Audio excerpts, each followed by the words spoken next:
Assalamualaikum sampurasun. Urang tepang deui dina diajar nyarios Sunda. Ayeuna urang nyaritakeun pakuat pakait sareng rumah tangga. Mangga sok kolosot. Rumah tangga secara harfiah itu artinya imah taraje. Yang pasti bukan itu. Rumah tangga itu adalah ya berumah tangga. Suami itu bahasa Sundanya yang kasar adalah salaki. Yang halus itu caroge atau penlanjut. Lalu kalau istri itu yang kasarnya pamajikan.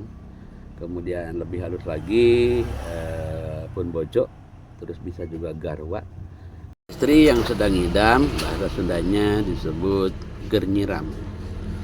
Sedangkan kalau yang hamil itu namanya kereune. Kalau melahirkan istilahnya ngajuru terus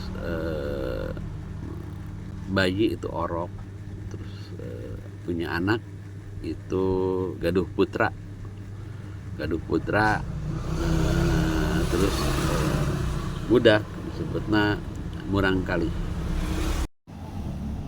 Rumah tangga yang harmonis itu dalam bahasa Sunda bisa disebut runtut raut.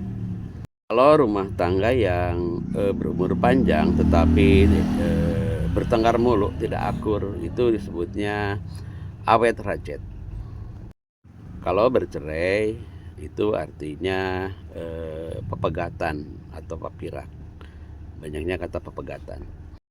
Terus mantan, baik itu mantan istri atau mantan suami, disebutnya pepotongan.